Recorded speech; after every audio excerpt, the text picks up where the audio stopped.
subscribe. What's going on today, YouTube? Welcome back to your favorite cyclist YouTube channel. This week, we're talking about a new bike rack here. But before we get into today's video, if you're new to my channel, make sure you head down below, hit that subscribe button for me. If you already are subscribed, make sure you hit that bell icon right next to that. That way you get notified every time I upload. That way you don't miss any of this awesome cycling content on this channel. So like I said, today we're talking about this new bike rack here from Hollywood. This is their Destination 2 bike rack.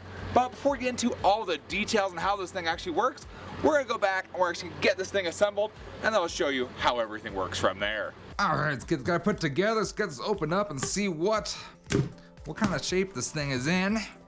Let's see how much of a pain or how simple it's gonna be to put this together. So again, we got the Hollywood Racks Destination 2, the HR4200. What we're working on today. It'll be a pretty sweet tray rack. Woo! Oh, dang, it's already like assembled. Cool. Let's see here. Here's the rack itself. Okay, so it's not. It's not. There's multiple pieces. Okay, I see. They're zip tied together.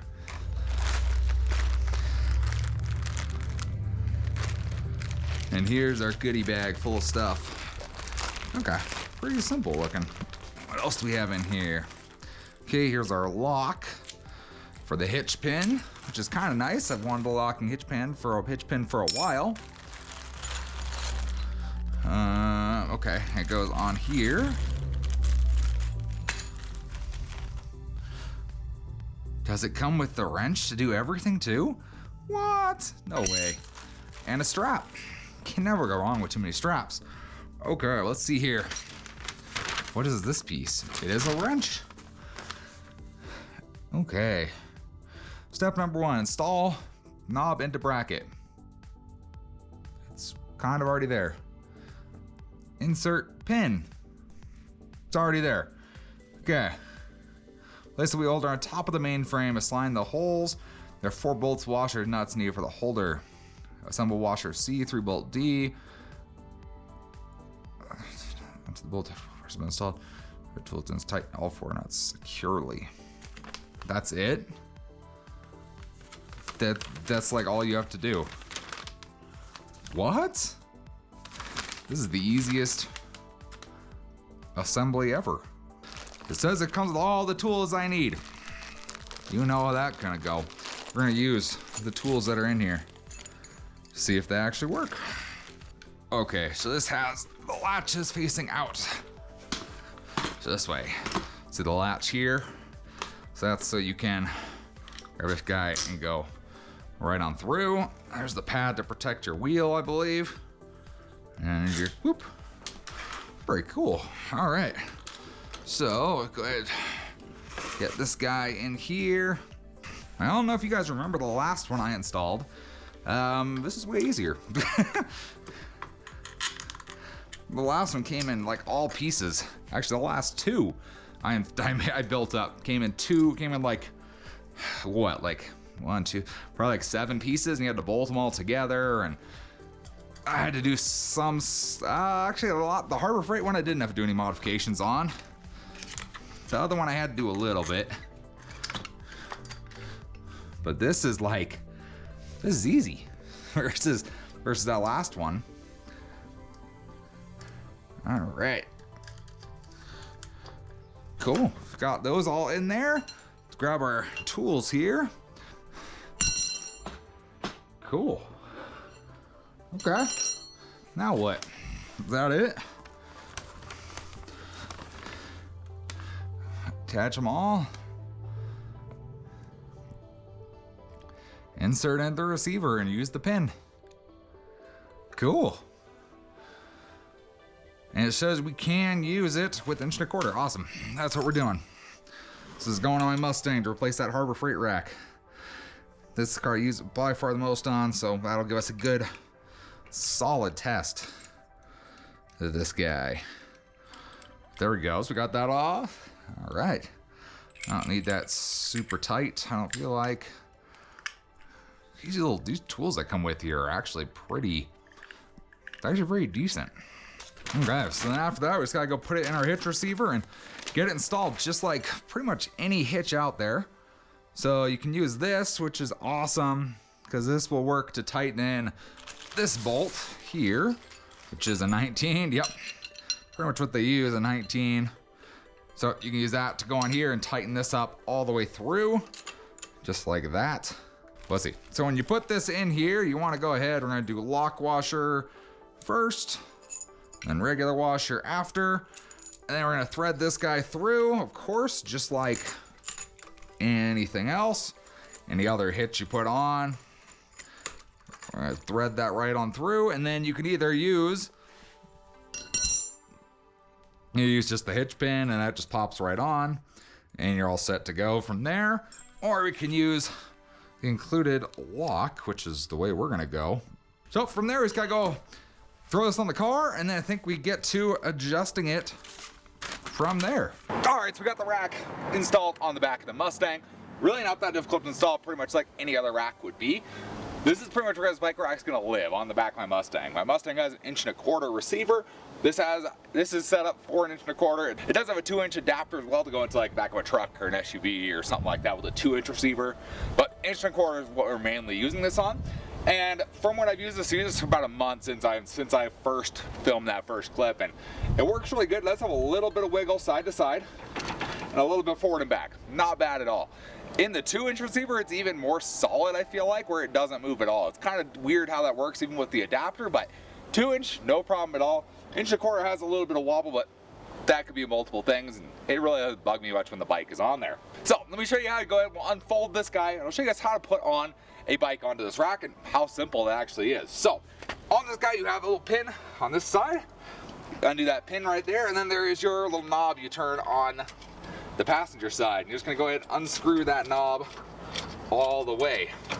And I find pulling the rack just a hair actually lets off pressure and lets you unscrew it a little faster. Once that knob is completely removed, the rack is free to go, and you just let it go and it falls right down into place. We're just gonna get that knob right again here, and it's gonna go right back through the hole, right back through that main bar there, and we just screw it right back on. And just make sure that's nice and tight. And then again, we just put a little safety pin, just goes right through that hole. And that's just to make sure that if this starts to rattle loose, that pin's gonna catch it and make sure the rack doesn't just flop around all over the place. Now you can see this is kind of the storage position of it. So you have the straps all strapped in themselves here. The upper bar is strapped down right here. This is really good for storage. It doesn't have a problem. I haven't had to move it all.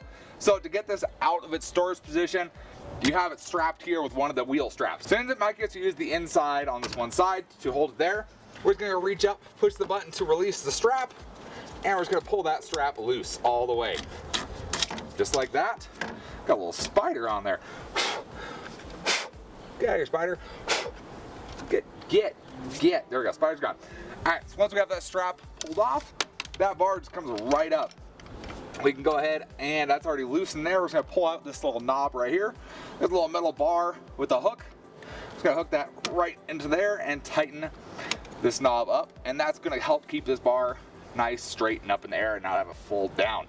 And once you have that set, you're pretty much ready to go. So we're gonna go ahead, we're gonna put a bike on the inside here. So we got the one strap loosened up. I like how close this is to my car. I can actually stick the straps underneath my bumper, and that actually holds them there. I do wish there was something that would hold the straps away, you know, something other than that, but in my case, this works. And then we have two little pads right here. So we have this one here, which is gonna be for a bike on the outside, on the rear. Then we have one here that's gonna be for the inside. So we're gonna loosen that strap up as well, and we're gonna just rotate that to the inside. Now this pad right here is what's gonna be touching the frame of your bike. So it does contact the frame of your bike, but in a very minimal way. So what you wanna do is you wanna kind of set this at an angle to start off with, because it's pretty much, it's gonna contact the down tube of your bike. So you want this kind of at an angle so that when your down tube comes right here, it's gonna be pretty close to end line. So got that set, got our wheel straps loose. We got our bike, we'll throw it on, show you how simple it is. All right, so we've got the redwood here. And one thing they do recommend when you're putting on the bikes is pretty much have the bike on the inside closest to your vehicle, the bar is facing the driver's side. And what that does, keeps the chain ring and all your derailleur and shifting, everything on that side essentially. The bad stuff you don't want to get banged up, keeps that away from the other bike. So it keeps those facing towards outside, keeps them away from this pole. Works pretty good. I'm pretty happy with how that works.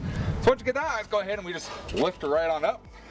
We do want to make sure our cranks are kind of out of the way, just like so. And like I said, we're going to roll this guy forward I'm gonna get this guy set up against this pad here. So we get this pad here in line with our down tube. Just gonna make sure that's all good.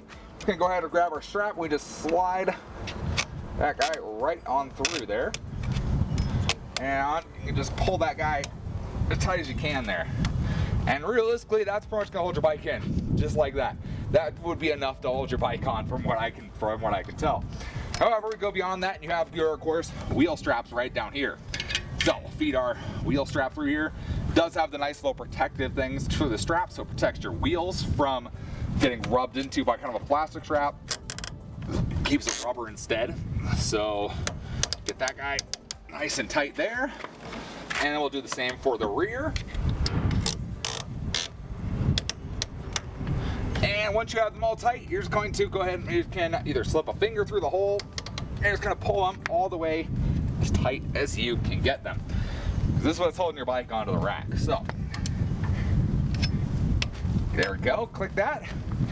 And there's your bike all set up on the rack, ready to go. And then you can see if I shake the bike, it really doesn't move the rack itself. It doesn't move the bike itself, it actually moves like the whole rack. The front wheel kind of wiggles a little bit, but that's okay. But you can see it's actually pretty sturdy. It does bounce a little bit. You can tell it does bounce a little bit side to side. It has weight kind of farther out than the main pivot point, so that's going to happen. But when you're going down the road, it actually is pretty secure.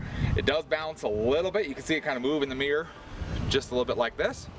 But really, it's a super secure rack. It does a really good job of what it's supposed to do. The one thing they do include that you saw when I unboxed this, they have that strap. It's a red strap that comes with it, kind of a cam buckle strap. So what they recommend is if you have your bike on here, you actually put that strap around this main post here and the inside of here and then around the frame of the bike and then tighten that up. That's kind of a safety feature to go along with this, just in case any of these straps actually come apart. And that's one of the reasons why I shake the bike pretty good like this, is because I've had it a couple times where it unclicks a couple things just as it moves around. And as you're driving down the road, depending on the roads where you live, your bike might be moving a little bit more than that as it goes around town. So you can use that just for extra safety. I personally use it if I'm going like on the freeway or somewhere a little bit farther than my local trails. If I'm going on my local trails, just down the street a few miles, I just throw it on. I just throw it on just like this, and it's been fine. But me, if I'm going all the way in town, like 10 miles, I like to put that strap on there or some sort of strap, just for extra security and peace of mind for myself. So I have driven this with two bikes on the back. One here I've driven with the beside Norton and then my wife's bike on here. So nothing super crazy heavy, all within like that 35-pound range. And it works really well. I actually feel it's pretty solid with two bikes on there. It's got a little bit more weight to it, and I feel like it doesn't actually move as much as it was with one bike. But that works fine. There's plenty of room between the two. You do have to be aware of the cranks, but that's running any two bike rack. You gotta be aware of the cranks and where they're positioned at. But the way they recommend doing this and just positioning them flat along here and then flat around here and facing them backwards from the other one, so the other bike will be handlebars on this side versus handlebars on that side, it actually works really good. You can get them to clear no problem at all, and it works really good. It works better than my hanging rack did, and so that's why this rack's staying on the Mustang. So if you guys are interested in checking out this Hollywood Destination 2 rack, I'm gonna have a link down in the description below so you guys can check it out for yourselves. It's a really nice rack, really nice tray rack, very affordable, and it works really well, especially if you only have to carry one or two bikes around all the time. Big thanks to Hollywood Racks for sending me out this rack so I can test it out, give it a review, show you guys this cool styled rack that I haven't tried before, and it works really well. And it's ultimately something I'm going to continue to use on my Mustang as I haul bikes around for the summer and for years to come, hopefully, and keep on riding, keep on hitting up trails all around the Reno, Tahoe area. So if you guys enjoyed the video or at least found it entertaining, give this video a big thumbs up. Appreciate the support. Any comments or questions, let me know down in the comment section below. Love talking to you guys, love answering questions you guys have, and I will see you in the next video. Thanks for watching today.